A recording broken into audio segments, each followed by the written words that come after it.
Assalamualaikum warahmatullahi wabarakatuh. Misteri Ainul Hayat dan kisah perjalanan mencari mata air keabadian. Dalam sejarah Islam, Ainul Hayat merupakan mata air kehidupan yang berkaitan dengan kisah Nabi Khidir alaihissalam. Sudah dikenal oleh banyak ulama terdahulu bahwasanya penyebab Nabi Khidir dipanjangkan umurnya adalah karena meminum air Ainul Hayat. Berdasarkan beberapa ahli tafsir, Ainul Hayat merupakan air kehidupan yang bisa memperpanjang usia manusia. Siapapun yang minum airnya diyakini akan memiliki kehidupan abadi selama di dunia hingga hari kiamat. Namun keberadaan Ainul Hayat sendiri masih menjadi misteri hingga saat ini. Beberapa sumber menyebutkan tidak ada satupun yang mengetahui di mana letak persisnya Ainul Hayat kecuali Nabi Khidir sendiri. Kisah Nabi Khidir yang bisa berumur panjang karena meminum air Ainul Hayat bersumber dari sebuah riwayat Ats-Salabi yang didasarkan pada Imam Ali radhiyallahu anhu dalam kitab Badai Az-Zuhur. Pada riwayat tersebut dikisahkan tentang keagungan Raja Iskandar Zulkarnain. Zulkarnain merupakan raja agung yang mampu menaklukkan dunia timur dan barat. Meskipun kekuasaannya luas, tidak lantas menjadikannya sombong dan semena-mena. Justru sebaliknya, Zulkarnain menjadi salah satu raja yang beriman dan bertakwa kepada Allah Subhanahu wa Ta'ala. Suatu ketika di sekitar tahun 322 sebelum Masehi, Zulkarnain berjalan di atas bumi menuju ke tepi belahan bumi yang lain. Sebutan ini dikenal sebelum ada istilah Timur dan Barat. Dalam perjalanan tersebut, Allah mengutus malaikat Rafail untuk mendampingi Zulkarnain. Di tengah perjalanan, Zulkarnain berkata kepada malaikat Rafail, "Wahai malaikat Rafail, ceritakanlah kepadaku tentang ibadah para malaikat di langit."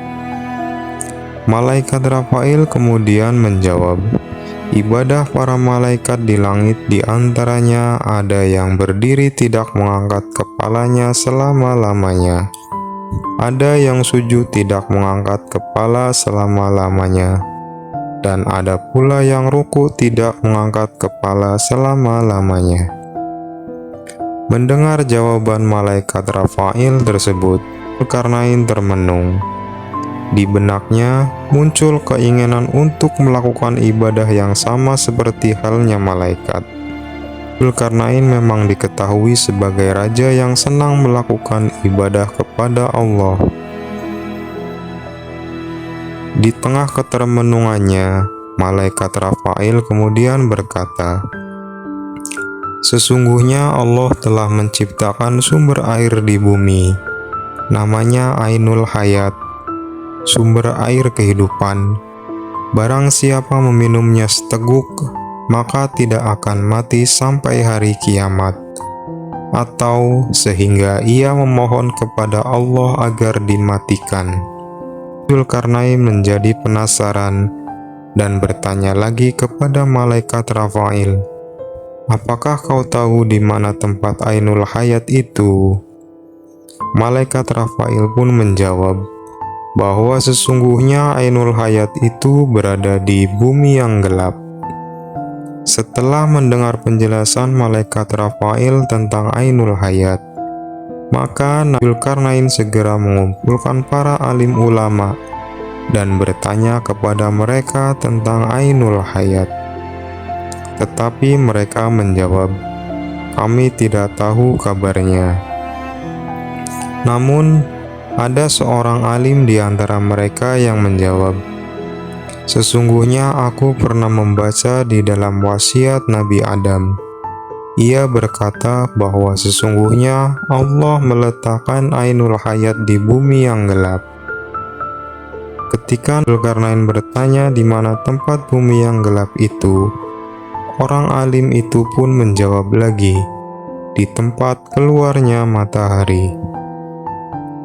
Menurut beberapa penafsiran, orang alim yang disebut tersebut adalah Nabi Khidir, yang ikut dikumpulkan Dzulkarnain bersama orang-orang alim lainnya.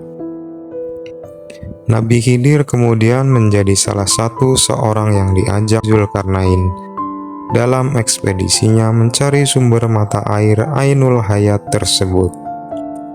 Nabi Khidir pun diketahui menjadi salah satu yang memimpin pasukan. Mengutip Janibal Ma'rifat oleh Dafiq Rohman 2019-44, mereka menempuh perjalanan jauh untuk mencari Ainul Hayat hingga menjumpai tempat keluarnya matahari tepat pada arah kiblat. Mereka diketahui melakukan perjalanan selama 12 tahun. Begitu sampai di tepi bumi yang gelap itu, dikisahkan gelapnya seperti asap, bukan seperti gelapnya waktu malam. Kemudian Dzulkarnain masuk ke tempat tersebut dengan didampingi oleh Nabi Khidir. Saat mereka berjalan, Allah memberikan wahyu kepada Nabi Khidir. Sesungguhnya Ainul Hayat itu berada di sebelah kanan jurang, dan Ainul Hayat itu aku khususkan untuk kamu. Setelah mendapatkan wahyu tersebut, kemudian Nabi Khidir berjalan menuju ke sebelah kanan jurang, dan didapati olehnya Ainul Hayat yang dicarinya itu. Nabi Khidir lantas melepas pakaiannya dan menuju Ainul Hayat tersebut untuk mandi dan meminum airnya. Setelah mandi dan minum air Ainul Hayat, ia pun menemui Dzulkarnain yang tidak pernah tahu kejadian tersebut. Sementara Dzulkarnain dikisahkan berkeliling selama 40 hari di tempat yang gelap gulita itu, tanpa berhasil menemukan letak Ainul Hayat. Sejumlah ahli tafsir menyebutkan, berkat Ainul Hayat tersebut, Nabi Khidir diketahui masih hidup dan keberadaannya masih ada di bumi hingga saat ini. Kisah perjalanan mencari Ainul Hayat tersebut juga ditafsirkan dalam kitab Al-Futuhat Al-Ilahiyah. Namun kisah ini juga memiliki beberapa penafsiran yang berbeda.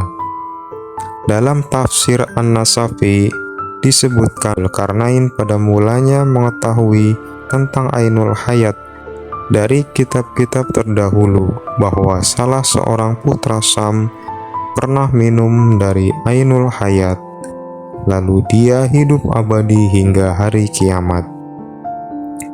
Penafsiran itu berbeda dengan tafsir mengenai Nabi Dzulkarnain yang mengetahui tentang Ainul Hayat dari malaikat Rafail dan Nabi Khidir. Pada dasarnya tidak ada hadis yang sahih perihal kepergian Dzulkarnain dan Nabi Khidir dalam mencari Ainul Hayat.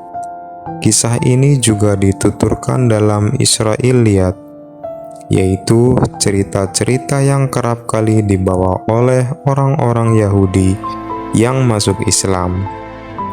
Meskipun demikian, sebagian ulama berpendapat bahwa Ainul Hayat itu memang ada dan Nabi Khidir masih hidup hingga kini. Di antara ulama-ulama tersebut yang mempercayai tentang ini yaitu As-Suyuti dalam kitab Qasas-So'is wa bin Al-Munabbih, dalam Al-Muqtada Imam An-Nawawi, dan lainnya. Wallahu a'lam bishawab. Wassalamualaikum warahmatullahi wabarakatuh.